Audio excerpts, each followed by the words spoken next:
ठाकुर जी कमर पे हाथ धर के क्यों खड़े हैं? अब इसका सीधा अर्थ जो सबको पता है वो ये है कि पुंडलीक को दर्शन देने के लिए भगवान गए और पुंडलीक माता पिता की सेवा में इतना व्यस्त था कि पुंडलीक ने ठाकुर जी को एक आसन के रूप में ईंट वीट ठाकुर जी की ओर प्रस्तावित की। ठाकुर जी उस पर प्रतीक्षात्मक रूप से खड़े हो गए, प्रतीक्षा कर रहे हैं। पुंडलीक की जब सेवा पूरी हो जाएगी तो मेरा दर्शन करने आएगा, तो जैसे कोई प्रतीक्षा मतलब इंतजार करने वाला ऐसे खड़ा रहता है ना, ऐसे ठाकुर जी इंतजार कर रहे हैं। आज लाखों की तादाद में वैष्णव पंढरपुर के दर्शन करने जाते हैं। उन लाखों में कोई एक पुंडलीक जैसा है, उसी के लिए ठाकुर जी ऐसे खड़े हैं, उससे मिलने के लिए। पूरी दुनिया ठाकुर जी के दर्शन की प्रतीक्षा करती है, पर एकमात्र पूरे भारत में, महाराष्ट्र में पंढरपुर ऐसा है जहां पर भक्त की प्रतीक्षा ठाकुर जी कर रहे हैं। आप लंबी लाइन में लग के जब पंढरीनाथ भगवान के सामने जाते हो तो पहली दृष्टि पड़ते ही मन में भाव आता है। ठाकुर जी मानो यूं कह रहे हो, अरे भैया कहां ते आ रहे हो, कितने दिनों बाद आए हो, देख मैं तेरी कितनी प्रतीक्षा कर रहा हूं, कब तक खड़ा हूं यहां पे, तू आ जाए हो मेरे पास। ठाकुर जी प्रतीक्षा कर रहे हैं हमारी, इसलिए ठाकुर जी ऐसे खड़े हैं। एक भाव, ये सार्वजनिक भाव है, सबको पता है। लेकिन ठाकुर जी का यहां हाथ रख के खड़ा होना, इसके प्रति जब मैंने जिज्ञासा रखी तो इसके पीछे अनेक भाव प्रकट हुए। ध्यान से सुनना। ठाकुर जी ऐसे क्यों खड़े हैं? और एकमात्र पंढरपुर ऐसा स्थान है जहां पर प्रत्येक भक्त ठाकुर जी के चरणों से लिपट करके, स्पर्श करके प्रणाम कर सकता है। ठाकुर जी मानो ऐसा कह रहे हो, तू एक बार चरणन में प्रणाम कर और तेरे ऊपर जितने संकट हैं, जितनी आपत्ति हैं, जितनी विपत्ति हैं, जितने काम क्रोध लोभ मोह जितने हैं तेरे जीवन में, सबको कह देना मेरे पंढरीनाथ खड़े हैं। मानो रक्षात्मक भाव से ठाकुर जी ऐसे खड़े, जैसे दो बच्चों में लड़ाई हो गई। अब एक बच्चे ने दूसरे को थोड़ा पीट दिया, तो जो पिट गया वो दौड़ा दौड़ा अपनी मां के पास गया, मां मुझे उसने मारा। तो उसकी मां बाहर निकल के आती है, तो वो कैसे आती है? ऐसे ही आती है, रुक जा मैं बताती हूं तुझे, तैने इसको हाथ कैसे लगाया, तू जानता नहीं है ये मेरा बेटा है। तो ये रक्षात्मक भाव है। मानो श्री पंढरीनाथ भगवान के चरणों में एक बार जो वंदन करता है, ठाकुर जी उस वंदन कर्ता को पीछे खड़ा करते हैं और उससे कहते हैं तेरे जीवन के जितने संकट हैं आने दे सबको, मैं खड़ा हूं आगे, तू सुरक्षित रहे, तू आनंद कर। तो एक बार पंढरीनाथ जी को प्रणाम करने के बाद विश्वास चित्त में धारण कर लीजिएगा कि श्री विठ्ठल है ना साथ में, वो खड़े हैं आगे, सारे आर्तों को, सारे कष्टों को, सारी पीड़ाओं को नष्ट करने के लिए वो खड़े हैं ना आगे। दूसरा भाव। तीसरा भाव, ठाकुर जी कट्टी पर हाथ धर के क्यों खड़े? मानो ठाकुर जी हम सबको आज्ञा दे रहे हैं कि भाई मानस जी में, वाल्मीकि रामायण में, भागवत जी में, महाभारत में, वेदों में, पुराणों में, सब जगह क्या लिखा है कि भवसागर इतना गहरा है, इतना गहरा है कि पूरे विश्व के मानव उसमें डूब जाएंगे। ये संसार रूपी सागर इतना गहरा है कि इससे निकल पाना, इसमें तैरना, इससे बाहर आ पाना बहुत मुश्किल है। लेकिन ठाकुर जी मानो हम सबको ये आज्ञा दे रहे हैं, तो एक बार चरणों में प्रणाम कर, एक बार मेरा हो जा, तेरे लिए भवसागर इतना ही है, बस कमर कमर तक पानी है, इससे ज्यादा नहीं है। संसार इसमें डूब रहा होगा, पर मेरे आश्रित जो हैं, मेरे को जो भजते हैं, मेरे बताए गए मार्ग पर जो चलते हैं, उनके लिए भवसागर इतना ही है, इससे ज्यादा नहीं है। कितना सुंदर भाव है ये भाव। हमारे श्री ज्ञानेश्वर माउली, उन्होंने ये भाव कहा है ठाकुर जी के ऐसे खड़े होने का। कि मानो ठाकुर जी सबको संकेत कर रहे हैं कि जो कृष्ण पथ पर, भक्ति पथ पर, भजन पथ पर चल पड़ा है, उसके लिए भवसागर इतना ही है, इससे ज्यादा गहरा नहीं है।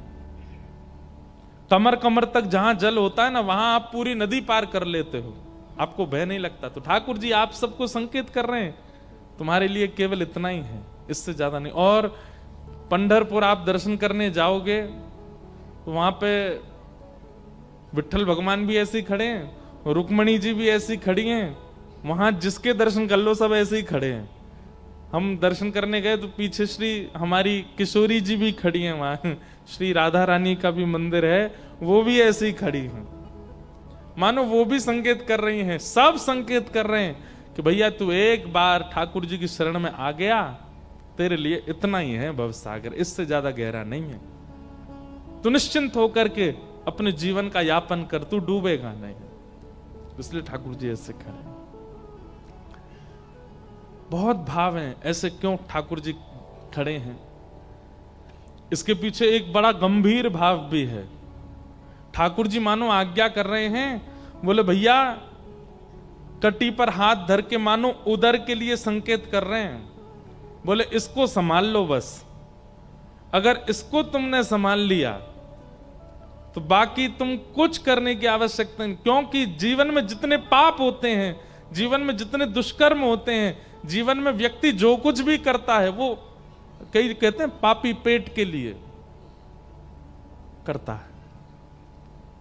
इसको संभाल लो बस, ठाकुर जी संकेत करने, बाकी कुछ भी करने की आवश्यकता नहीं, इसको संभाल लो, इसको जितना हो सके सीमित रखो, तुम्हारा जीवन आनंद। बहुत सारे भाव हैं, ठाकुर जी ऐसे क्यों खड़े? ये कैसे प्रकट हुए भाव? जिज्ञासा। अगर जिज्ञासा नहीं होगी तो हम एक ही भाव में आनंदित हैं कि हां ठाकुर जी ठीक है, पुंडलिक के लिए ऐसे खड़े हैं, पर जिज्ञासा प्रकट हुई तो अनेक भाव प्रकट हो गए, ठाकुर जी ऐसे क्यों खड़े हैं? और दूसरी भाव, हमारे रास में जब वृंदावन में ठाकुर जी रास करते हैं तो किशोरी जी नृत्य करती हैं उर्द बाहु होकर के, दोनों भुजाएं आकाश की ओर, और श्री ठाकुर जी नृत्य करते हैं कटी पर धारण करके। और रास में ठाकुर जी का आगमन इसी प्रकार से ही होता है। तो एक प्रकार से रास रासेश्वर भगवान का दर्शन आपके महाराष्ट्र में श्री पंढरपुर में है, पंढरीनाथ भगवान ये रास रासेश्वर हैं, रास कर रहे हैं। इस प्रकार कई भाव हैं। तो जिज्ञासाएं रखिएगा चित्त में। बिना जिज्ञासा के कथा में यदि आप बैठे हैं तो कहीं ना कहीं आप ज्ञान को समेट नहीं पाओगे। पूछिए, व्यास मंच पर अपना प्रश्न जिज्ञासा पूछिए, पर हां प्रश्न ऐसा होना चाहिए हमको भी कुछ बताने में मिले, आपको कुछ सुनने में मिले, और जितने लोग बैठे इन सबको भी कुछ प्राप्त हो। ऐसा प्रश्न नहीं हो जिसमें कोई सार ना हो, सार युक्त प्रश्न हो। जिज्ञासाएं रखिएगा। और अंतिम नियम कथा सुनने का एक ही है, ये कर्ण पिशाचनी को बंद रखिएगा। ये कान वाला जो एक पिशाचनी सबके पास है, इसको बस कथा में प्रयोग मत कीजिएगा। और अंतिम एक और नियम है, कैसे भी करिए, कुछ भी करिए, कथा सुनो बस, ठीक है? चाहे लेट के सुनो, चाहे पढ़ के सुनो, चाहे खा के सुनो, चाहे बैठ के सुनो, चाहे नाच के सुनो, बस कथा सुनो। ये सारे नियम हैं। आज प्रथम दिन का सत्र हम लोग मंगलाचरण के साथ प्रारंभ करते हैं और आज महात्मा की कथा श्रवण करेंगे। सच्चिदानंद रूपाय विश्वोत्पत्त्यादि हेतवे तापत्रय विनाशाय श्री कृष्णाय वयं नमः। यं प्रव्रजन्तमनुपेतमपेतकृत्यं द्वैपायनो विरह कातरया जुहाव पुत्र पुत्रेति तन्मयतया तरवोभिनेदु तं सर्वभूत हृदयं मुनिमानतोऽस्मि। सच्चिदानंद रूपाय। भगवान के 3 रूप बताए गए हैं, सत्य, चैतन्य और आनंद। अनेक व्याख्याएं इस श्लोक की होती हैं, पर हमारे मन में एक अद्भुत व्याख्या आती है। सत्य परमात्मा को, परमात्मा सत्य है ये बात सब जानते हैं। सत्य परमात्मा को जिस दिन आपने चैतन्य मान लिया, उसी दिन से आपके जीवन में आनंद का प्रारंभ हो जाएगा। सच्चिदानंद रूपाय। बहुत ध्यान से सुनिएगा। सत्य परमात्मा को जिस दिन आपने चैतन्य मान लिया, चैतन्य मतलब अभी हमारे मन में कहीं ना कहीं भ्रांति आती है कि ठाकुर जी जड़ हैं। जैसे ये स्टैंड है जिस पर माइक है, ये क्या है? ये जड़ है। इसको फेंक दो, इसको पटक दो, इसको गर्मी में फेंक दो, इसको ठंड में डाल दो, इस पर कोई असर नहीं पड़ेगा। क्यों? ये जड़ है। लेकिन ठाकुर जी को जड़ ना मान करके चैतन्य, और मानना ना मानना वाली बात नहीं, वो जड़ है ही नहीं, वो साक्षात चैतन्य है। लेकिन कहीं ना कहीं हमारे मन में उनके प्रति जड़त्व की भावना होती है, जिसके कारण ठाकुर जी की सेवा, ठाकुर जी की कथा, ठाकुर जी की भक्ति हमको आनंद नहीं दे पाती। हमारा उनके प्रति कैसा भाव होता है कि ये तो जड़ हैं, ये तो मूर्ति हैं, ये तो पाषाण हैं, ये तो अष्टधातु हैं, ये तो प्लास्टिक के हैं, ये तो ऐसे हैं, ये तो वैसे हैं। और यही जड़ भाव ठाकुर जी के प्रति हमारे चित्त में आनंद को प्रकट नहीं कर पाता। आप कथाएं सुनते हैं, आप धाम दर्शन करते हैं, तीर्थ दर्शन करते हैं, पर फिर भी आनंद चित्त में क्यों नहीं है? क्योंकि आपने ठाकुर जी को चैतन्य नहीं माना। ठाकुर जी को चैतन्य माना।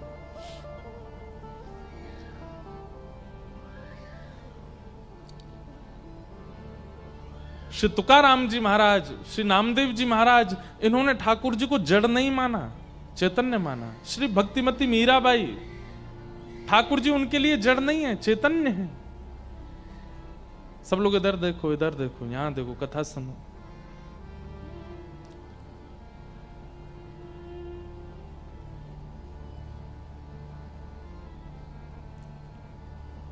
जनाबाई ठाकुर जी को जड़ नहीं माना, चैतन्य है।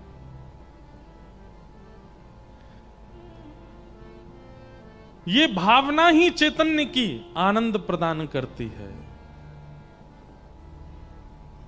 हमारे मन में कहीं ना कहीं ये भाव रहता है कि ठाकुर जी जड़ हैं, इसलिए आनंद का अनुभव नहीं हो पाता। हां, भजन करने में सुख मिलता है, नाम करने में सुख मिलता है, कथा सुनने में सुख मिलता है, पर सुख किसको कहते हैं? जो बहुत लंबे समय तक ना रहता हो व्याप्त, उसको सुख कहते हैं। और जो अनंत काल तक, अंतिम श्वास तक रहता है, उसे कहते हैं आनंद। आनंद तभी मिलेगा जब ठाकुर जी के प्रति चैतन्य भावना। अब जैसे भगवान नाम आप लोग लिखते हो, हरे कृष्ण कृष्ण कृष्ण हरे हरे, हरे राम राम राम। अब ये नाम आपका इसके प्रति शब्द बुद्धि है, इसके प्रति नाम बुद्धि है, इसके प्रति अक्षर बुद्धि है, इसलिए ये नाम आपको सुख नहीं देता। लेकिन एक एक शब्द के प्रति यदि चैतन्य बुद्धि हो जाए, तो जब आप महामंत्र उच्चारण करेंगे, आपका रोम रोम पुलकित हो जाएगा। ठाकुर जी के प्रति, ठाकुर जी के नाम के प्रति, ठाकुर जी की सेवा के प्रति, ठाकुर जी की कथा के प्रति जड़ बुद्धि मत रखिए। बहुत सुंदर बात है, ध्यान से सुनिएगा। कथा के प्रति शब्द बुद्धि नहीं। भुसावल में अमुक स्थान पर कथा हो रही है, व्यास जी वृंदावन से आए, कथा सुना रहे हैं, हम सुनने के लिए जा रहे हैं, प्रसाद पा करके आएंगे। शब्द बुद्धि नहीं, मन में ये धारण करके आइए कि आप भुसावल में एक सूक्ष्म वृंदावन प्रकट हुआ है, वहां जा रहे हैं, और वहां जाकर के व्यास जी जो बोल रहे हैं वो शब्द नहीं है, वो साक्षात कृष्ण हैं, और वो कृष्ण ही हमारे कर्ण रंध्र से भीतर प्रवेश कर रहे हैं। ये भावना जैसे ही आप धारण करके कथा में बैठेंगे, नेत्र खुल नहीं पाएंगे आपके, अविरल अश्रुधार गिरने लगेगी, रोम रोम पुलकित हो जाएगा। कथा के प्रति शब्द बुद्धि नहीं, नाम के प्रति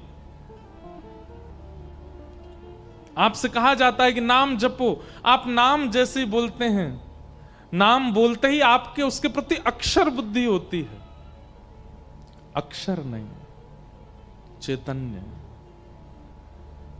जब आप कहो हरे कृष्ण, तो आपके नेत्रों में ठाकुर जी का वह अद्भुत रूप प्रकट होना चाहिए।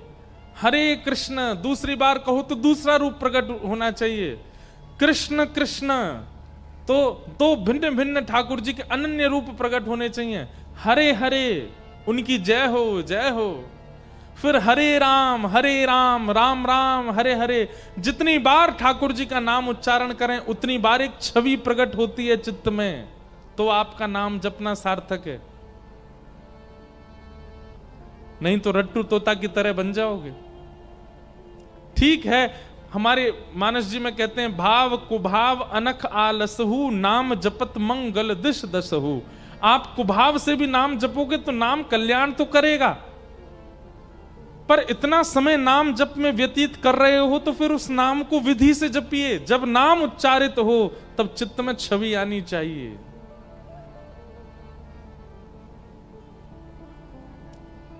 तब चित्त में स्वरूप आना चाहिए।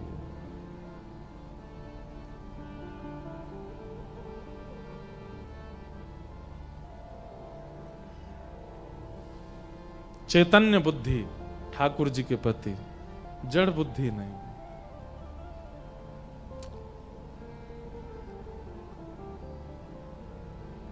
आप लोग कहते हैं, कई बार लोग मिलते हैं, महाराज जी सेवा का कोई नियम बताइए।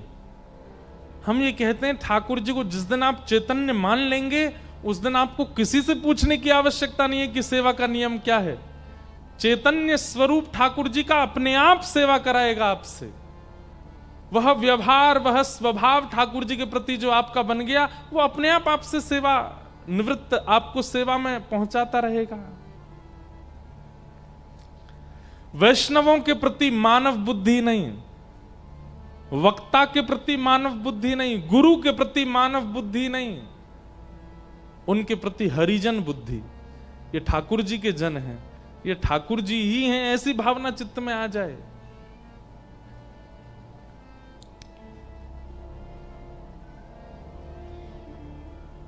चैतन्य सच्चिदानंद रूपाय विश्वोत्पत्त्यादि हेतवे तापत्रय विनाशाय श्री कृष्णाय वयं नमः। नामदेव जी महाराज रोज विट्ठल भगवान का दर्शन करने जाते थे।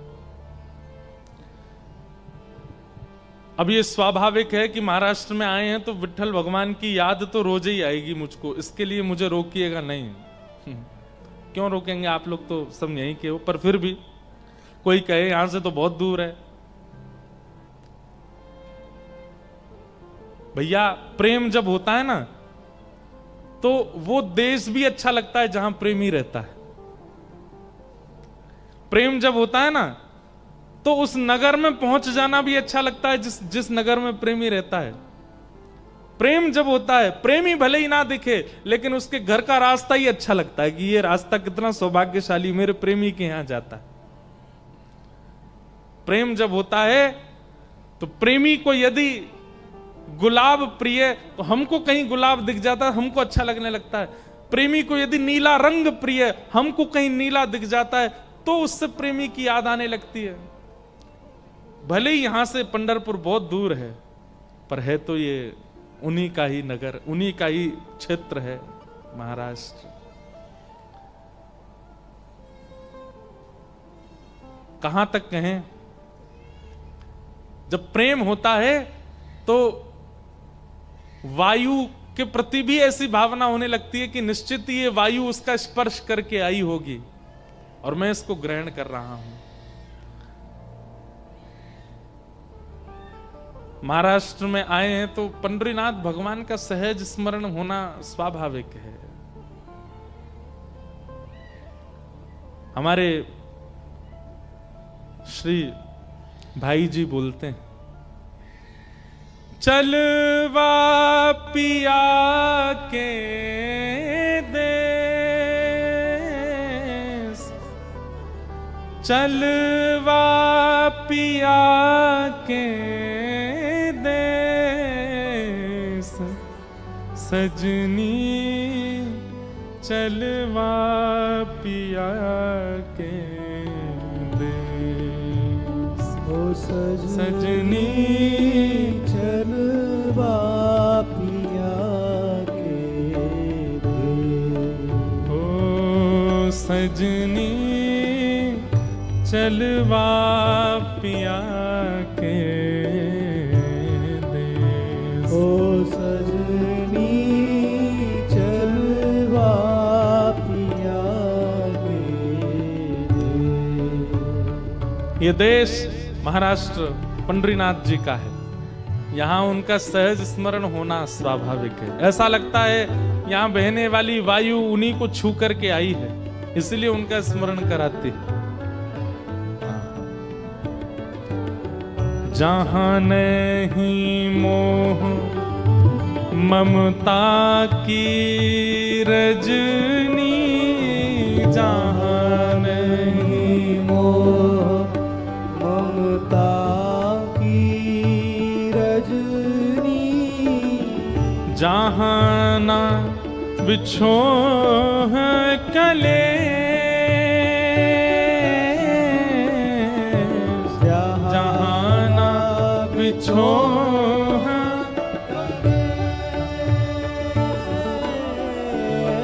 है, जहाँ नहीं आवन जावन कितहूँ, जहाँ नहीं आवन जावन कितहूँ, पिय संग नित्य मिलाप हो, पिय संग नित्य हाँ, सजनी चलवा पिया के देश, ओ सजनी चलवा पिया के देश, हाँ चलवा पिया के देश, चलवा पिया के देश, सजनी चलवा पिया के देश, ओ सजनी चलवा पिया के देश, ओ जहाँ नहीं होत अंग संग कबहू, जहाँ नहीं होत अंग संग कबहू, मिले रहे दिन रैन, मिले रहे। कितनी सत्य बात कहते हैं भाई जी कि जहां नहीं होत अंग संग कबहू, मिले रहे दिन रैन। ये तो बात हम अपने ऊपर घटा करके आपको बता सकते हैं। हम आए भुसावल हैं, आए महाराष्ट्र में हैं, पर रोम रोम एक एक अंग को ऐसा अनुभव हो रहा है मानो श्री पंडरीनाथ के पास आ गए हैं, श्री विठ्ठल के पास आ गए हैं, श्री रुक्माई के पास आ गए। अभी उनको स्पर्श करने का, देखने का, दर्शन का भी सौभाग्य नहीं मिला है, लेकिन केवल महाराष्ट्र में आने मात्र से ऐसा अनुभव हो रहा है कि हम उन्हीं के समीप हैं। कानों को उन्हीं का स्वर सुनाई दे रहा है, नेत्रों को वही दिखाई दे रहे हैं, जीव उन्हीं को गा रही है। जहां नहीं होत अंग संग कबहू, फिर भी मिले रहें दिन रैन। बिछुरत नाही एक पल मन सो, बिछुरत नाही एक पल मन सो। हे मृतक सजीवन में,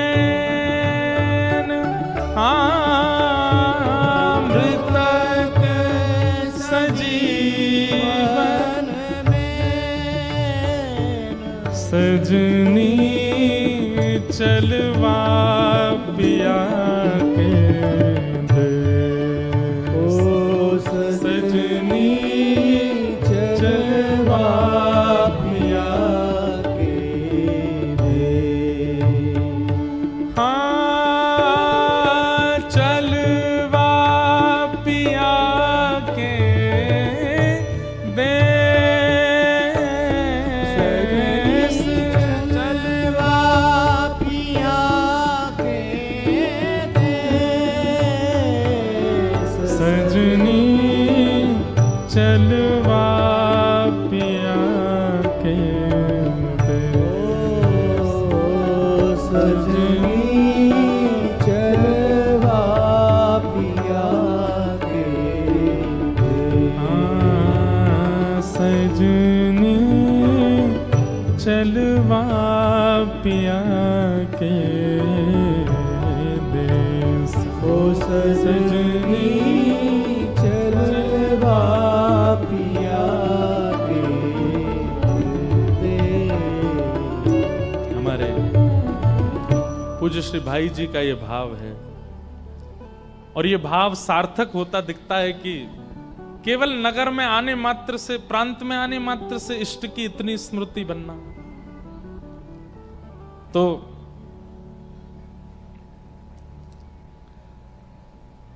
श्री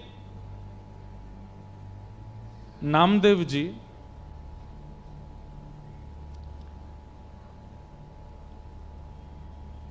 नित्य दर्शन करने जाते थे श्री पंडरीनाथ भगवान का।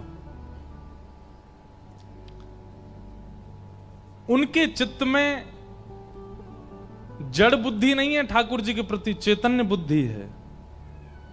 हमारे मन में कहीं ना कहीं जड़ का भाव आ जाता है कि ठाकुर जी स्तब्ध हैं, जड़ हैं, पाषाण हैं, इसीलिए आनंद का अनुभव नहीं कर पाते। श्री गोविंद दास जी, चतुर्भुज दास जी, सूरदास जी, कुंभन दास जी, ऐसे अष्ट सखा हुए हमारे वृंदावन में, उनकी भी ठाकुर जी के प्रति जड़ बुद्धि नहीं है, चैतन्य बुद्धि है। और गीता में भगवान कहते हैं कि ये यथामाम प्रपद्यन्ते ताम तथैव भजाम में हम। जो मेरी जैसी आराधना करता है मैं उसको वैसे ही मिलता हूं। अगर आप ठाकुर जी को जड़ मानते हो तो ठाकुर जी भी आपको जड़ ही मानते हैं। फिर आपके जीवन में आपत्ति आती है, आपके तो हे पंडरीनाथ मेरी रक्षा करो, ठाकुर जी बोलते हैं तुम तो जड़ हो, जड़ को तो पीड़ा होती नहीं। आप कहोगे हम जड़ कहां, हम तो चैतन्य। बोले तुमने मुझे चैतन्य कब माना जो मैं तुम्हें चैतन्य मानूं? तुम भी तो मुझे जड़ ही मानते हो। हैं, सुबह सुबह 4 बजे ठंडी के महीना में ठंडे जल से नवा देते हो। विचार करते हो एक बार भी? आपको लगता है कि ठाकुर जी तो जड़ हैं, नवा दो। तैयार करके चले जाते हो, एक बार भी विचार करते हो कि ठाकुर जी कमर पर थोड़ी ना मसनद लगा दें, अगर सहज होना होगा ठाकुर जी को ऐसे बैठ जाएंगे, थोड़े लेट जाएंगे? नहीं, तैयार करके खड़े कर दिए ठाकुर जी, पीछे कोई गदी भी नहीं लगा ठाकुर जी के, पूरे दिन खड़े रहते हैं बेचारे। रात में सुवाने से पहले सीधे ठाकुर जी को तकिया पर पड़ा दिए। ऐसे चुभने वाले वस्त्र भी हल्के नहीं करते, रात के सहन करते। क्यों? हमारे मन में भावना ऐसी, ठाकुर जी जड़ हैं, चैतन्य नहीं। इसीलिए सुख नहीं मिलता, इसीलिए आनंद नहीं मिलता। सुख तो मिलता है, आनंद नहीं मिलता। तो सत्य परमात्मा को जिस दिन चैतन्य मान लोगे उसी दिन आनंद होगा। सच्चिदानंद रूपाय, ऐसे विश्व की उत्पत्ति पालन संहार करने वाले, तापत्रय विनाशाय, 3 प्रकार के तापों का विनाश करने वाले श्री कृष्णाय वयम नमः। ऐसे श्री कृष्ण को हम प्रणाम करते हैं। भागवत जी का महात्म्य है आज, इसलिए थोड़ा महत्व बता देते हैं कथा का। 88,000 सौनकादि ऋषि नैमिषारण्य क्षेत्र में मानव कल्याण के लिए यज्ञ कर रहे थे। आज भी कई संत जन, अभी कुंभ निकल करके गया, उस कुंभ में शाही स्नान, जिसको अब पवित्र स्नान नाम दिया गया, उस स्नान का कारण क्या होता है? हम सबकी ओर से इतने सारे महत्पुरुष स्नान करते हैं संगम त्रिवेणी में, और उनके स्नान से हमारा कल्याण होता है। संत जनों ने सदैव अपने कल्याण के लिए वो कुछ नहीं करते। उनका तो घर नहीं, परिवार नहीं, बच्चे नहीं, वो किसके कल्याण के लिए करते हैं? हम सबके लिए। तो ऐसे ही नैमिषारण्य क्षेत्र में 88,000 सौनकादि ऋषियों ने एक यज्ञ प्रारंभ किया कलयुग के मानवों के कल्याण के लिए। लेकिन उस यज्ञ से मानव कल्याण हो नहीं रहा था। तभी वहां पर सूत जी का आगमन हुआ, और सूत जी ने कहा, भैया यज्ञ से कल्याण सतयुग में होता था, त्रेता में भी होता था, द्वापर में भी होता था, पर कलयुग में यज्ञ से कल्याण तब होगा जब यज्ञ को ही वचन के रूप में सुनाया जाए। यहां श्रोता बैठ करके सुने और वक्ता बैठ करके केवल सुनावे। ज्ञान यज्ञ यदि किया जाए तो मानव कल्याण होगा। व्यक्ति से आप कह दो कि बा बैठ जाओ हवन कुंड के पास में जाकर के स्वाहा करो, प्रैक्टिकली तो वो कर देगा, लेकिन उसको थ्योरेटिकली नहीं पता कि वो कर क्या रहा है, उसका कारण क्या है। थ्योरी पता होना बहुत जरूरी है। इसलिए कलयुग में कल्याण का साधन सब कुछ है, पर उससे पहले कथा है। यदि आप कथा बिना सुने यज्ञ में जाते हैं, बिना कथा सुने तीर्थ जाते हैं, बिना कथा सुने कुंभ जाते हैं, बिना कथा सुने कुछ भी क्रिया करते हैं पुण्य की, आपको लाभ उतना नहीं मिलेगा। क्यों? क्योंकि आप उस विषय को समझ ही नहीं पाए, सीधे वहां पहुंच गए। इसलिए ज्ञान यज्ञ बहुत आवश्यक है। सूत जी महाराज ने कहा कि भैया आपके प्रश्नों के उत्तर में हम आपको भागवत की कथा सुनाएंगे। तब सौनकादि ऋषियों ने कहा, यह भागवत की कथा है क्या? क्यों सुनी जाती है? किसने किसको पहली बार सुनाई? कृपा करके इसके बारे में हमें बताओ। तब सूत जी महाराज बोले, सबसे पहले ये भागवत की कथा सनक सनंदन सनातन सनत कुमारों ने नारद जी को सुनाई। भगवान का प्रथम अवतार है। 24 अवतारों में सबसे पहला अवतार भगवान का कौन सा है? सनक सनंदन सनातन सनत कुमार। ये 4 रूप हैं, पर एक ही अवतार माने जाते हैं। इनको सनत कुमार कहा जाता है। सनत कुमारों ने भागवत की कथा श्री नारद जी को सुनाई।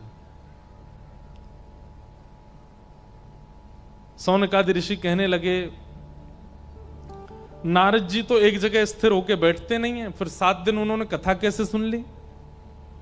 कृपा करके हमको विस्तार से बताइए। और इस कथा को सुनने से नारद जी को लाभ क्या हुआ, कृपा कर वो भी बताइए।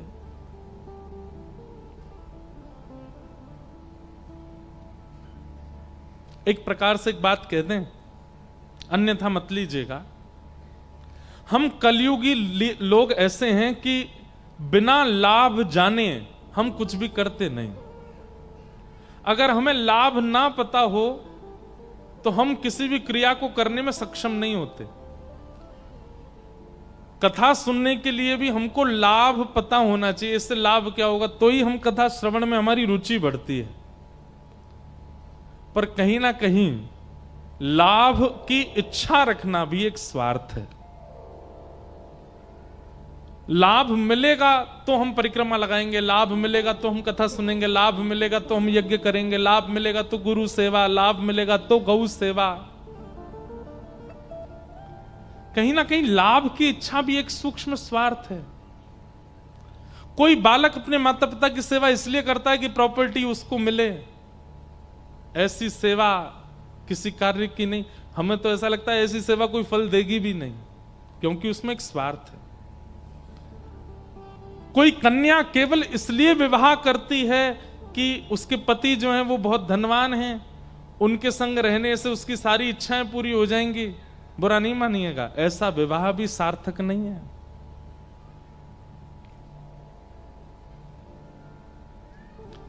किसी प्रयोजन से किया गया क्रिया, वो क्रिया शुद्ध नहीं मानी जाती।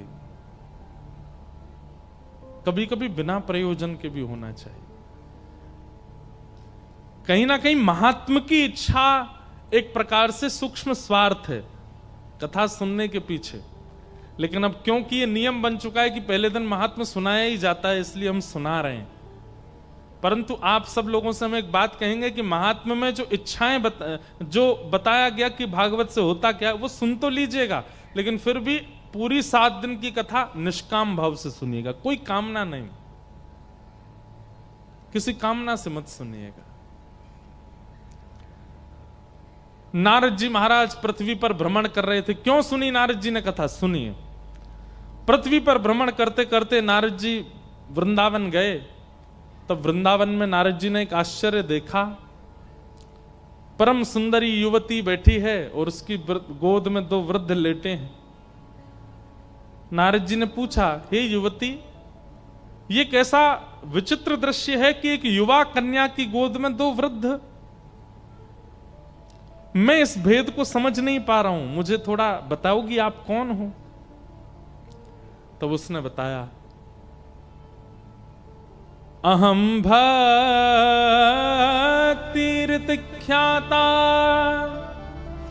इमो में तनयो मतौ ज्ञान वैराग्य नामानो कालयोगेन जरो। मैं भक्ति सुनते ही नारद जी तो दंडवत हो गए। जय हो जय हो, आपकी आराधना तो मैं दिन रात करता हूं, आपके आश्रय में तो मैं दिन रात रहता हूं, पूरे दिन भक्ति करता रहता हूं। मैं जन्म से लेकर के मेरा तो जीवन का उद्देश्य ही आप हो, आपके दर्शन हो गए। मां, आप भक्ति महारानी हैं, ये 2 वृद्ध कौन है आपकी गोद में? इमो में तनयो मतौ, ये मेरे बालक हैं। इसका नाम ज्ञान है और इसका नाम वैराग्य है। भक्ति के 2 पुत्रों का नाम क्या है? ज्ञान और वैराग्य। कलयुग में लोगों के चित्त में मैं तो हूं, भक्ति तो है, इसलिए मैं युवा हूं, लेकिन मेरे दोनों पुत्र कलयुग के जीव स्वीकार नहीं करते, इसलिए दोनों वृद्ध हो गए हैं। एक बात याद रखिएगा बंधुओं, भक्ति अगर बहुत सरल स्वभाव वाली आपके चित्त में है तो केवल भक्ति से आपका कल्याण हो जाएगा। समझिएगा, लिखने वाली बात बोल रहे हैं हम। मन में चतुराई नहीं है, मन में छल नहीं है, मन में कपट नहीं है, मन में ईर्ष्या नहीं है, द्वेष नहीं है, राग नहीं है, काम नहीं है, क्रोध नहीं है, तो अकेली भक्ति ही आपको भगवत प्राप्ति करा देगी। आप अत्यंत सरल हो, सहज हो, और हमारी ब्रज की भाषा में कहें तो भोंदू हो, तो अकेली भक्ति आपका कल्याण कर देगी। लेकिन तनिक चतुराई यदि चित्त में है, तनिक काम यदि चित्त में है, तनिक लोभ यदि चित्त में है, तनिक ईर्ष्या यदि चित्त में है, तो ज्ञान और वैराग्य का संग आपको करना पड़ेगा, तब भक्ति कल्याण करेगी, नहीं तो नहीं। और एक बात हम स्पष्ट रूप से कह सकते हैं, मंच पे बैठे मुझसे लेकर के और पीछे खड़े भैया तक, पीछे काय को देख रहे हो, इधर देखो, हम एक बात बता रहे हैं, मुझसे लेके उन तक एक भी व्यक्ति यहां ऐसा नहीं है जो बहुत सीधा, बहुत सरल है, बहुत सहज है, बहुत भोंदू है। हम सब चतुर हैं। हम सबके चित्त में सूक्ष्म छल है, कपट है, काम है, ईर्ष्या है, द्वेष है, अभिनिवेश है, ममता है। हम आप सबका कल्याण अकेली भक्ति से नहीं हो पाएगा। हमें ज्ञान की भी आवश्यकता है और हमें वैराग्य की भी आवश्यकता है।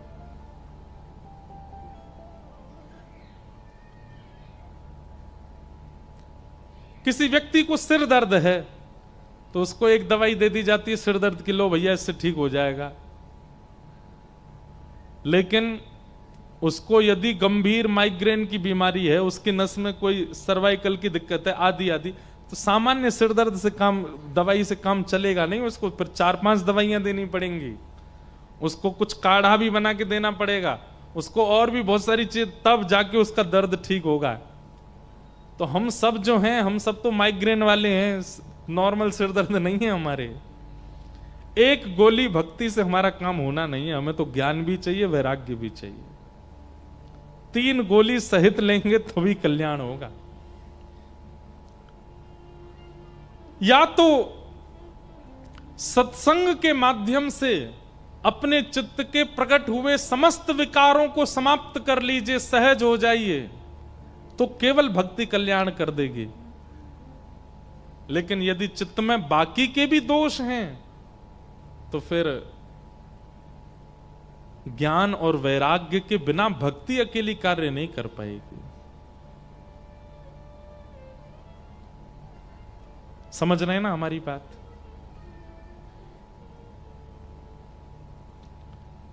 निर्मल मन जन सो मोहि पावा, मोह कपट छल छिद्र न भावा। मोह कपट छल छिद्र न भावा, ठाकुर जी कहते हैं, निर्मल मन जन सो मोहि पावा। निर्मल स्वभाव यदि आपका है तो केवल भक्ति आपका कल्याण कर देगी। लेकिन मन में छल है, मन में कपट है, तो अकेली भक्ति से कल्याण नहीं, ज्ञान की आवश्यकता है, वैराग्य की आवश्यकता है। हमारे श्री पंढरपुर में एक भक्त हुए, उनका नाम था दामाजी पंत। क्या नाम था? श्री दामाजी पंत। एक राजा के, एक बादशाह के सूबेदार थे। आज की भाषा में कहें तो एक तहसील के रक्षक थे। एक बादशाह के अंतर में जितने जिले आते हैं, तहसील आती है, उनके एक एक रक्षक बना दिए जाते। तो एक जगह के सूबेदार थे। सोलापुर के पास में एक जगह है, वहां के। एक बार अकाल पड़ा और उस अकाल के कारण लोगों के लिए भोजन की व्यवस्था नहीं थी। धीमे धीमे लोगों की मृत्यु हो रही थी। दामाजी पंत ने जब देखा कि भाई लोगों की मृत्यु हो रही है, बिना अन्न के, बिना सामग्री के भोजन नहीं कर पा रहे। आए दिन दामाजी जैसे ही अपने घर से निकलते थे तो 2-4 शव यात्राएं जा रही होती थी, और कोई पूछता था, भैया इनके प्राण कैसे चले गए? बोले भुखमरी के कारण प्राण चले गए, अकाल पड़ा है, खाने को अन्न नहीं है, बादशाह राजा सब अपने भंडार भर रहे हैं, जनता पर, प्रजा पर कोई कृपा कर नहीं रहा है, लोग मर रहे हैं। दामाजी क्या करते थे? अपने घर आते और घर की कुछ सामग्रियां बेच देते, कुछ अन्न इकट्ठा करके और फिर लोगों में बांटते। अपनी पत्नी के आभूषण बेच देते, फिर लोगों में बांट देते। धीरे धीरे करके उन्होंने अपने जितना उनका जीवन की जमा पूंजी थी सब खर्च कर दी। और सब करके करते क्या थे? अन्न खरीदते, अन्न लाते और लोगों में, गांव में बांट देते। जितना उनसे हो पा रहा था लोगों की सेवा में दे रहे थे। लेकिन एक समय ऐसा आया, श्री दामाजी पंत के पास में अब बेचने के लिए कुछ भी नहीं था। एक घर में कितनी सामग्री होगी, ज्यादा से ज्यादा 2-4 घरों को दे सके इतनी सामग्री थी, लेकिन यहां भुखमरी तो पूरे क्षेत्र में थी, अकाल तो पूरे क्षेत्र में था। तो दामाजी पंत एक दिन रात भर सोचने लगे, क्या करूं मैं, कैसे इन जीवों का कल्याण करूं, कैसे इन लोगों को मरने से बचाऊं। क्योंकि वे एक सूबेदार थे, एक तहसील पूरी, एक जिला पूरा उनके अंदर में ही आता था। तो बादशाह का अन्न कोष, उसकी चाबी उन्हीं के पास ही रहती थी। बहुत ध्यान से सुनना, बादशाह के अन्न कोष की चाबी उन्हीं के पास रहती थी। दामाजी पंत ने अपनी पत्नी को रात में बुलाया और कहा, देवी, मेरे मन में एक योजना तो है लोगों के घरों में अन्न पहुंचाने की, लोगों की मृत्यु को टालने की, लोगों को जीवन देने की, पर इस योजना से मेरे प्राण चले जाएंगे। पत्नी घबरा गई, बोले, आप कैसी बात कर रहे हैं, ऐसा कुछ भी नहीं करना जिससे आपके प्राण जाएं, मैं कहां जाऊंगी फिर। दामाजी कहने लगे, देवी, मेरे एक के प्राण जाएंगे पर लाखों के प्राण बच जाएंगे, और ऐसा भी हो सकता है कि मेरे तो प्राण जाएं, साथ में तुम्हारे भी प्राण ले लिए जाएं। पत्नी बोली, ऐसा क्या विचार कर रहे हैं आप। तब दामाजी बोले, मेरे पास ये अन्न कोष की चाबी है बादशाह की, उसमें इतना अन्न होगा कि अगले 2-3 महीने तक, जब तक वर्षा का समय नहीं आता, जब तक ठाकुर जी की कृपा नहीं होती पृथ्वी पर, तब तक लोग मरेंगे नहीं, इतना तो अन्न होगा। उसको मैं खोल दूंगा, लोगों में बांट दूंगा, और फिर जब बादशाह को पता चलेगा वो मुझे सूली पर चढ़ाएंगे, और हो सकता है कि मेरे साथ साथ तुम्हें भी चढ़ा दें। लेकिन मेरे मन में आता है कि अगर मेरे प्राण चले जाएं, लाखों के बच जाएं, तो ये सेवा मैं कर सकता हूं। अब इस बात को सोचिएगा, ऐसी विचारधारा रखने वाला व्यक्ति वो कपटी नहीं हो सकता, उसके चित्त में छल नहीं हो सकता, उसके चित्त में चतुराई नहीं हो सकती। ऐसी बुद्धि वही कर सकता है जिसका चित्त बहुत सरल और निर्मल हो।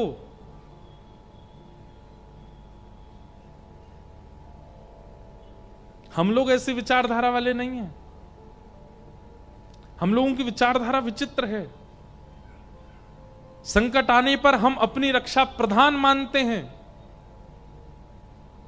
इसलिए हम लोग अब सहज नहीं बचे। हम जो इस काल के लोग हैं, हम में से सहजता, सरलता, निर्मलता निकल चुकी है, इसलिए हमको ज्ञान वैराग्य का आश्रय लेना पड़ेगा अपने कल्याण के लिए। प्राचीन भारत के लोग सरल थे, सहज थे, चतुर नहीं थे, इसलिए भक्ति मात्र उनका कल्याण कर देती थी। दामाजी पंत ने अपनी पत्नी से कहा, मैं अन्न कोष खोल करके लोगों में बंटवा दूं, मेरे प्राण तो जाएंगे पर इतने लोग बच जाएंगे। पत्नी ने कहा, मुझे स्वीकार है, आप कीजिए।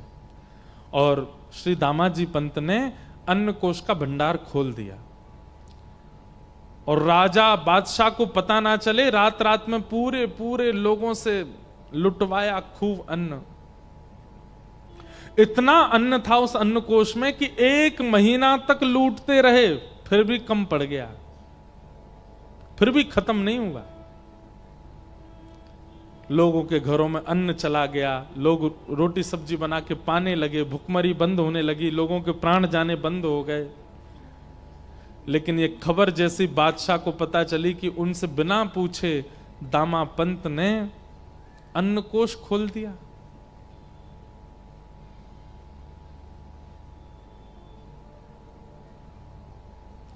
बादशाह ने आज्ञा कर दी, तुरंत बंदी बनाओ। और दामा पंत को पकड़ करके बंदी बना करके सूली पर चढ़ा दो। मुझसे बिना आज्ञा लिए इसने ये किया कैसे?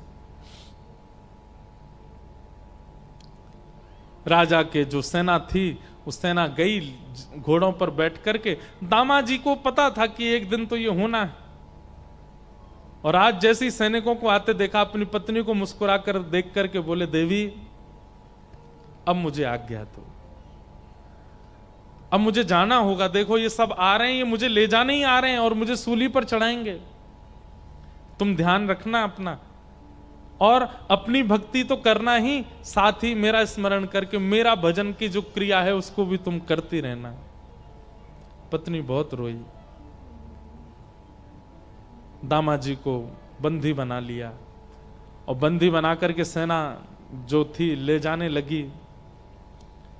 चलो राजा की आज्ञा है, तुम्हें सूली पर चढ़ाना है। हाथों में हथकड़ी, पैरों में बेड़ियां बांध करके ले जा रहे थे दामा जी को। थोड़ी दूर पर पंढरपुर आया, और पंढरपुर आते ही नेत्र सजल हो गए श्री दामा जी के। और जो सेनापति था उससे कहा, एक अंतिम इच्छा मेरी पूरी कर देंगे आप? बोले क्या? ये मेरे इष्ट का स्थान है, श्री पंडरीनाथ भगवान यहां विराजते, आपकी अगर आज्ञा हो तो मैं ठाकुर जी को केवल प्रणाम कर लूं। प्रणाम करके मुझे बस उनका दर्शन करना है। ठाकुर जी के सन्मुख दामा जी को ले गए। दामा जी ने सजल नेत्रों से कहा, हे विठल, हे विठोबा, मैंने अपने लिए कुछ नहीं किया, केवल आपको भजने वाले वैष्णव, आपके जन, ये संसार के लोग ये केवल खा सकें, इनके अकाल मृत्यु से, अकाल कारण से मृत्यु ना हो, बस इसलिए मैंने वो अन्न कोश खोल दिया। किया मैंने गलत है, ये अपराध मैंने किया कि एक बादशाह का अन्नकोश, एक राजा का अन्नकोश उससे बिना पूछे मैंने खोल दिया। लेकिन मैं अगर उनसे पूछने जाता तो वो कहीं ना कहीं चाबियां भी मुझसे अपने पास रख लेते, और फिर मैं जीवन में कभी मानव सेवा नहीं कर पाता, लोगों को अन्न नहीं दिलवा पाता। इसलिए मैंने उनसे पूछना उचित नहीं समझा। बिना पूछे ये क्रिया मैंने की, जो कि है तो अपराध, लेकिन भगवान इस अपराध से क्रुद्ध होकर के, नाराज होकर के आप चाहे जो मुझे दंड दीजिएगा, पर नाथ अपने से दूर मत कीजिएगा।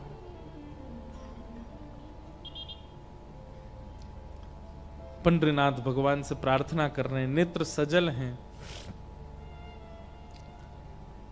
प्रबल प्रेम के पाले पड़कर हरि को नियम बदलते देखा, अपना मान टले टल जाए, पर भक्त का मान न टलते देखा। मेरा भक्त रो रहा है, मेरा प्रिय रो रहा है सामने बैठकर के, ठाकुर जी कैसे सहन कर पाते।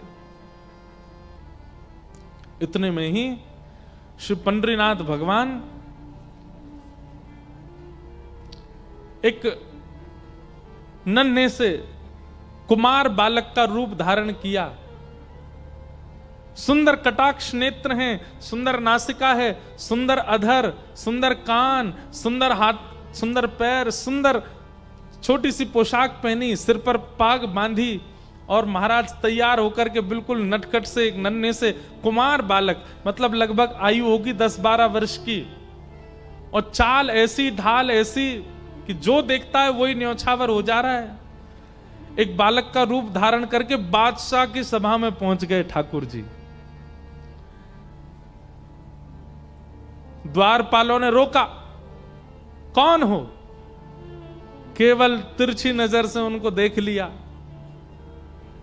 नजर से देख करके जो रोकने वाले थे द्वारपाल, वो तो भूल गए इनको पूछना है, करना है, कुछ कहना है। ठाकुर जी बोले, अब बताऊं मैं कौन हूं? द्वारपाल बोले, नहीं नहीं, तुम जो भी हो बस हमारे नेत्रों के आगे ही रहना, दिखते रहो, बहुत अच्छे हो, जाओ भीतर जाओ। ठाकुर जी का सबसे बड़ा बाण यदि कोई है तो वो है उनका रूप, इतना सुंदर बना लेते हैं। कभी कभी मेरे मन में आता है कि राधा रमण, राधा वल्लभ, बिहारी जी, पंडरीनाथ इतने सुंदर हैं कि महाराज ये स्थिर रहते हैं तो लाखों लोग इन पर दीवाने होते हैं। कहीं ठाकुर जी सचल प्रकट हो गए तो हम लोगों की स्थिति क्या होगी? पता है क्या होगी स्थिति? प्राण वार देंगे हम तो। कृष्णदास किए प्राण न्योछावर। ठाकुर जी पे अभी तो आप 500 की नोट चढ़ाते हो, अभी तो आप हीरा चढ़ाते हो, अभी तो आप सोना चांदी चढ़ाते हो। कहीं ठाकुर जी सचल प्रकट हो गए तो फिर प्राण ही चढ़ा दोगे। बोले नाथ ऐसे ही देखत रहूं तो मैं जन्म सफल कर मानूं। इतना सुंदर वेश धारण करके ठाकुर जी जैसे ही पहुंचे राजा की सभा में, बादशाह की सभा में, बादशाह ने पहले तो चाल देखी, चाल देख करके आनंदित हो गया। जबकि स्वभाव ऐसा है कि पहले कितनी दोहरियां हैं, सब पे रोक दिया जाता है लोगों को, लेकिन चाल ढाल रूप इतना सुंदर कि सब रोकना भूल गए उनको। बादशाह भी कहना तो चाह रहा है, सेनापति मंत्री जाके देखो ये कौन है, लेकिन शब्द ही नहीं निकल रहा मुख से। बस मन हो रहा है ये थोड़ा और समीप आए, थोड़ा और समीप आए, थोड़ा और पास आ जाए, थोड़ा और पास आ जाए। ठाकुर जी आके सामने खड़े हो गए। बादशाह ने पूछा तुम्हारा परिचय, कौन हो? बोले मेरे नाम तो अनेक हैं पर प्यार से सब लोग मुझे विठू विठू बुलाते हैं। क्या नाम है तुम्हारा? बोले विठोवा। विठोवा? हाँ, कितना सुंदर नाम है, जितने सुंदर तुम उतना ही सुंदर तुम्हारा नाम है। कैसे आना हुआ तुम्हारा हमारे यहां? बोले अरे मेरे स्वामी हैं, मैं जिनका दास हूं, मैं जिनका सेवक हूं, ऐसे मेरे स्वामी, मेरे महाराज, मेरे सर्वस्व। कौन? आपके सूबेदार श्री दामाजी पंत, वो मेरे स्वामी हैं। मैं उनके यहां नौकरी करता हूं, मैं उनका सेवक हूं।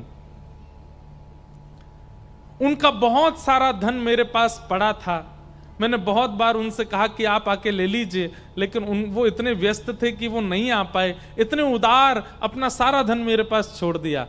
पर आज मुझे पता चला कि उनके धन, आपकी किसी सामग्री का उन्होंने प्रयोग किया जिसका धन वो चुका नहीं पाए, आप उनको सूली पे चढ़ा रहे हो। तो मैंने सोचा कि उनका जो बकाया धन है जो मुझ पर है वो मैं आपको दे देता हूं ताकि उनकी मृत्यु टल जाए। बादशाह बोले इधर देखो, सब लोग इधर देखो, यहां देखो, कथा सुनो।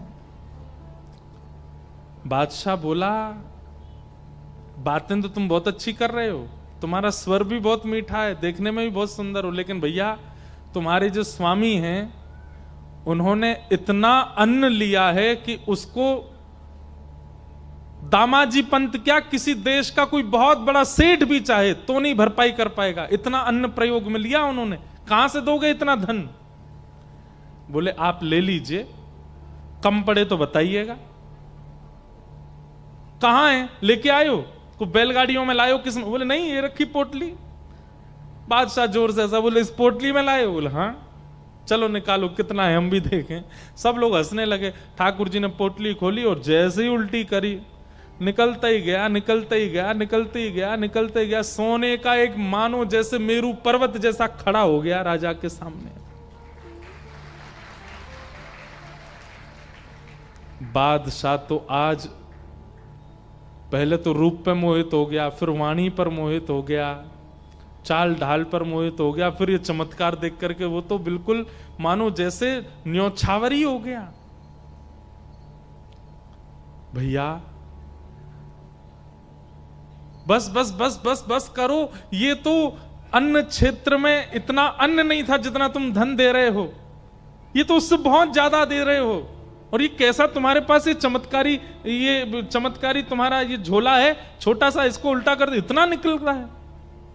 ये मेरे स्वामी श्री दामाजी पंत ने मुझको दिया है, आपसे प्रार्थना है मेरे स्वामी को मुक्त कर दीजिए। ऐसा कह करके पोटली अपने कमर पर बांध के ठाकुर जी तो वहां से चाल ढाल करते चले गए। राजा देखता ही रहा अपलक नेत्रों से। और जाते जाते ठाकुर जी गए और जाकर के राजा से बोले, अब धन पर्याप्त है ना? बोले हाँ। अब एक पत्र में लिख दीजिए कि आपने दामाजी पंत ने आपके समस्त अन्य क्षेत्र का धन आपको चुका दिया और आप उनकी मृत्यु जो दंड आप दे रहे हैं उसको आप टालते हैं, अपना हस्ताक्षर करके मोहर लगा दीजिए। और एक पत्र पर सब लिखवा करके मोहर लगा के हस्ताक्षर करवा के ठाकुर जी तो चले गए। बादशाह देखता ही रह गया। दामाजी पंत का नित्य नियम था, गीता जी का पाठ करते थे। आज सूली पर चढ़ना था उनको प्राण त्यागने के लिए। अपने अंतिम समय में अपना नित्य कर्म कर रहे थे, संध्या वंदन करके गीता जी जैसे ही उन्होंने खोली उसमें वो पत्र मिला। पत्र में लिखा था, श्री दामाजी पंत ने जितना अन्न प्रयोग किया सबका धन चुका दिया, बादशाह के हस्ताक्षर और नीचे मोहर। गीता जी में वो मिल गया। दामाजी पंत देख करके आश्चर्यचकित हो गए और यहां सब लोग उनको उठाने के लिए, अब ये पत्र किसको दिखाएं, कौन मानेगा? पत्र तो देख लिया, इतने में कुछ लोग आए और राजा ने उनको भेजा था सेना को, और सेना से जाकर के कहा, भैया दामाजी पंत की जो मृत्यु के लिए सूली बनाई है ये स्थगित करो। क्यों? बोले इन्होंने सारा धन चुका दिया है और इनका सेवक गया था वहां राजा के यहाँ, बादशाह के यहाँ जाकर के उसने धन चुका दिया है, इनकी अब मृत्यु टल गई है। दामाजी पंत समझ गए, बोले कि ये कोई और नहीं कर सकता। इतना धन कौन देगा अन्न के लिए आज के युग में? कोई और देश का बादशाह भी चाहे तो इतना धन नहीं दे सकता। ये तो मेरे श्री पंडरीनाथ की कृपा है। मृत्यु टल गई, आप दौड़े पंडरीनाथ भगवान का दर्शन करने के लिए। यहां पीछे बादशाह, वो जब से ठाकुर जी दिखे उसको बावड़ा हो गया था, उसको कुछ सुहा ही नहीं रहा था। वो बोला वो तो मिल नहीं रहा जो आया था, कम से कम दामाजी के पास ले जाओ, वो अपने सेवक से मुझे मिलवा दें। बादशाह को लेकर के दामाजी पंत के पास गए। दामाजी पंत बैठे थे पंडरीनाथ भगवान के मंदिर के बाहर, और बादशाह ने जाकर के उनको पहले प्रणाम किया।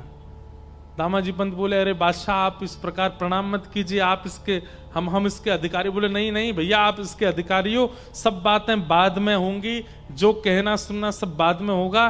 तुम्हारा एक सेवक आया था जो सारा धन दे करके गया, उसका नाम विठोबा था। वो सेवक तुम्हारा कहां है? हम तुमसे जीवन में कभी कुछ नहीं मांगेंगे, और भैया तुमको सूबेदार नहीं, हम तुमको अपना मंत्री बना देंगे, बस अपना वो सेवक हमको दे दो। दामाजी पंत बोले, मेरा कोई सेवक नहीं है स्वामी, मैं सबका सेवक हूं, मेरा सेवक कौन है?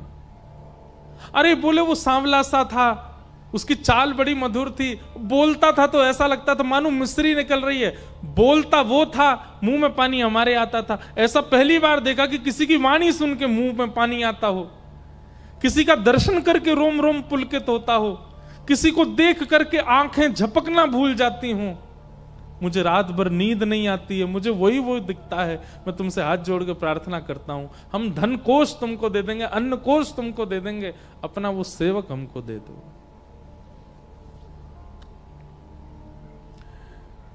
बादशाह का हाथ पकड़ करके दामाजी पंत सिड्डियों पर लेकर के गए और कहा, नेत्र उठा करके देखो कहीं ये तो नहीं थे।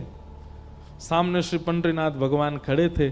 जैसे ही बादशाह ने दृष्टि उठा करके देखा तो बाकी सबको तो वो पंडरीनाथ जी के रूप में दिख रहे थे, पर बादशाह के आगे वो साक्षात जो विठोबा आया था वैसे ही प्रकट हो गए, और प्रकट होकर के वैसे ही नैन मटकाने लगे, वैसे ही मुस्काने लगे, वैसे ही अपने अंगों को हिलाने लगे। बादशाह देख करके उनका मुरीद हो गया, हृदय से लगा लिया। दामाजी पंत ने बोले, भाग्यशाली हो भैया तुमने कोई जप नहीं किया, तप नहीं किया, कोई पुण्य नहीं किया, तुमने साक्षात हमारे परमात्मा का दर्शन कर लिया। तुम्हारे यहां जो विठोबा आए थे यही है, यही पंडरीनाथ ही आए थे। दामाजी पंत ने तो सब छोड़ करके पंढरपुर वास कर लिया। उस बादशाह ने भी नियम बना लिया, हर महीने की एकादशी पर पंढरपुर जाना और श्री पंडरीनाथ जी का दर्शन करना, विठोबा विठोबा कहकर के रोना और नित्य प्रार्थना करना, एक बार वैसी चाल, वैसी ढाल, वैसा रूप दिखा दीजिए ठाकुर जी। सरलता, सहजता, निर्मलता, ये चित्त में जितनी ज्यादा व्याप्त करेंगे, भक्ति उतना जल्दी कल्याण करेगी। जितने ज्यादा आप चतुर बनते जाएंगे, जितने ज्यादा छल कपट ईर्ष्या चित्त में प्रकट होगी, उतना आपको ज्ञान और वैराग्य की आवश्यकता पड़ेगी अपने कल्याण के लिए। नहीं तो भक्ति केवल पर्याप्त है।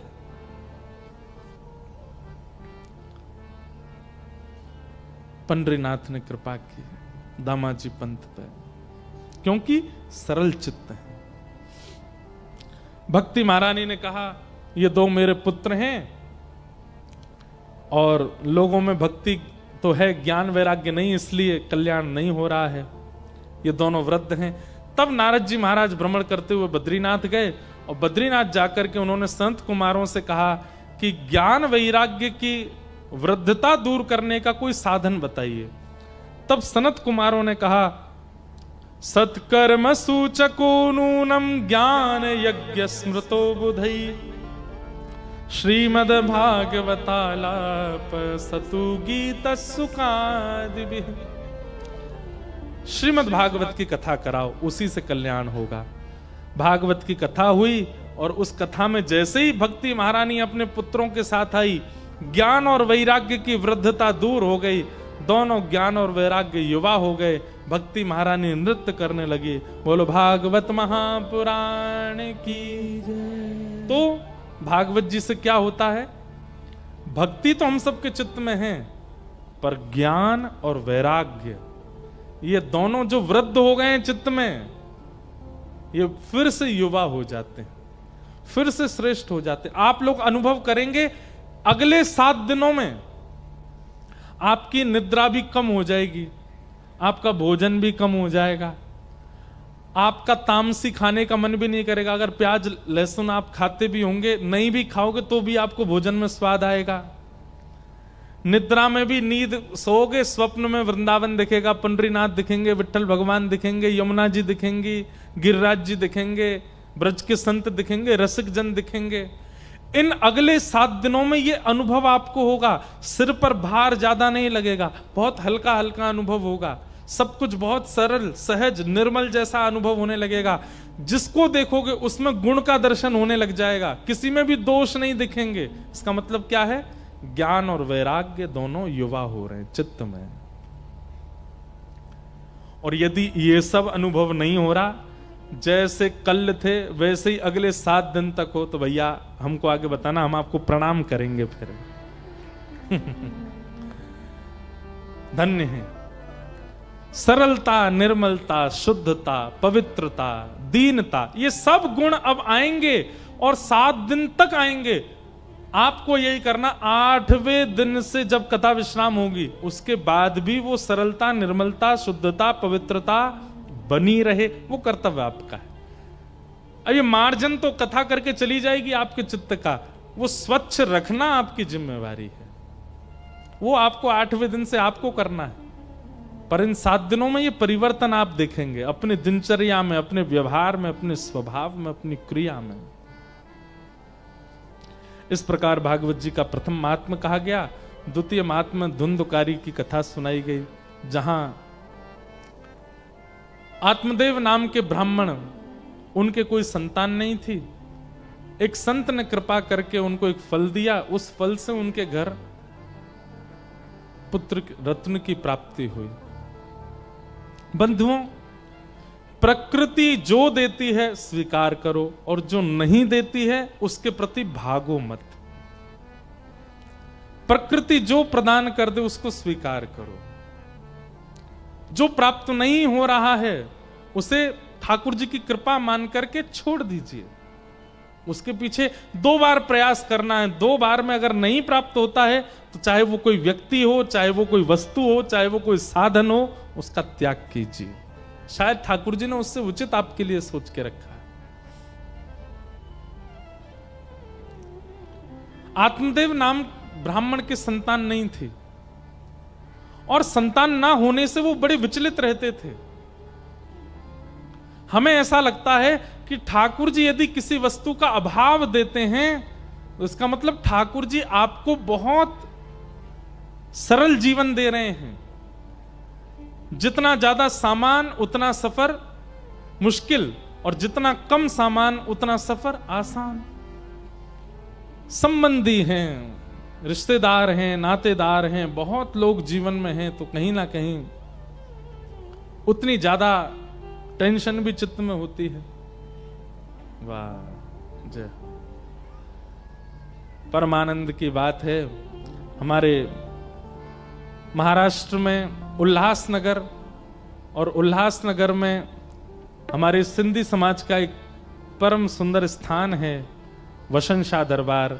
वहां के हमारे पूज्य महाराज जी आए हैं, कालीराम साईं जी। एक बार करतल ध्वनि से आपका स्वागत।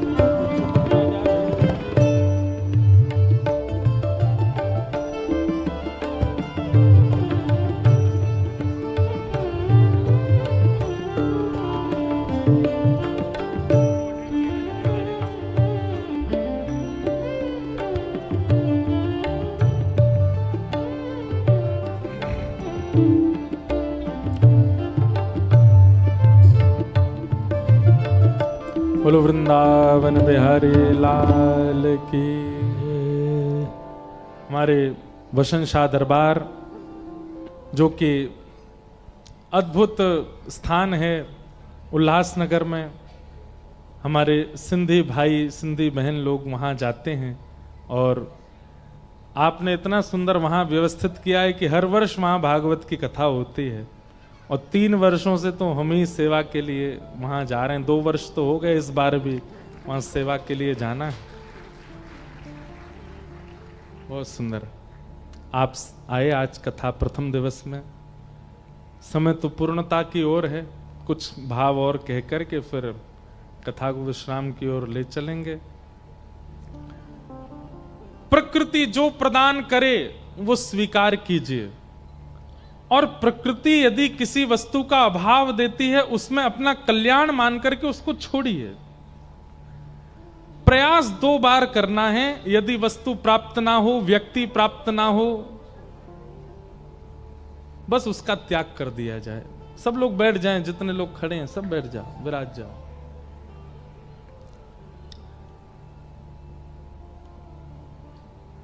जो मिला है वह हमेशा पास रह सकता नहीं, कब बिछुड़ जाए ये कोई राज कह सकता नहीं। जिंदगानी का खिला मधुबन किसी का है दिया, मैं नहीं मेरा नहीं है धन किसी का है दिया।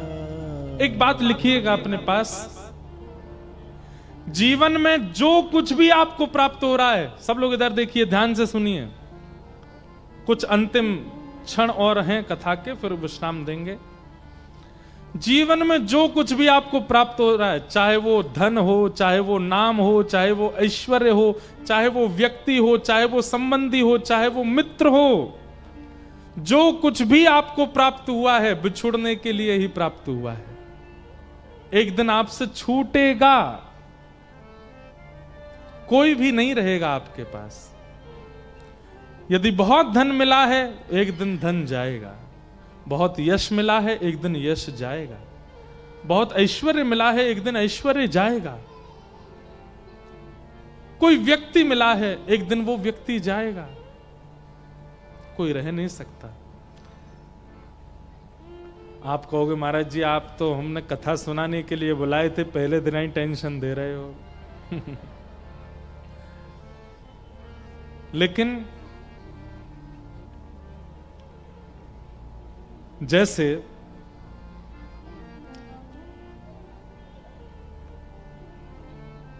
एक फेविकॉल होता है ना, फेविकॉल होता है, फेविक्विक होती है, ऐसे मैं किसी का प्रचार नहीं कर रहा हूं, एक बात बता रहे हैं।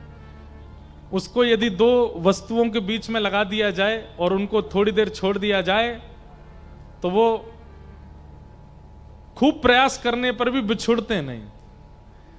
ठीक वैसे ही इस जीवन में जो वस्तु आ रही है उसके बीच में भक्ति रूपी फेविकॉल लगाओ। कोई व्यक्ति आपके जीवन में आया, बात तो सुनो पहले पूरी, कोई व्यक्ति जीवन में आया, चाहे वो पत्नी आई, चाहे वो बच्चे आए, चाहे वो मित्र आया, चाहे वो कोई भी आया, उससे आपका संबंध प्रेमवश हो गया कि भाई हम दोनों में बड़ा प्रेम है, हम दोनों में बड़ी मैत्री है, हम दोनों की वाइब्स मिलती हैं, हम दोनों की इच्छाएं मिलती हैं, सब कुछ मिलता है, लेकिन एक दिन सब टूट जाएगा, सब छूट जाएगा।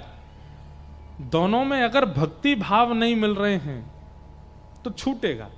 और उसके चित्त में भी यदि भक्ति भाव हो, उसको भी आप ठाकुर जी से संबंधी बना करके फिर स्वीकार करोगे कभी नहीं छूटेगा, सदा के लिए हो जाएगा। चाहे वो पत्नी हो, चाहे वो बच्चे हो, चाहे वो धन हो, धन भी यदि बहुत मिलता है, धन के प्रति आपकी इच्छा क्या हो गई, ये तो भोगने के लिए मिला है, मैं इससे ऐसा करूंगा, मैं ये भोगूंगा, मैं ऐसा भोगूंगा, मैं ऐसा खाऊंगा, ऐसा पीऊंगा, ऐसा पहनूंगा, ऐसे रहूंगा।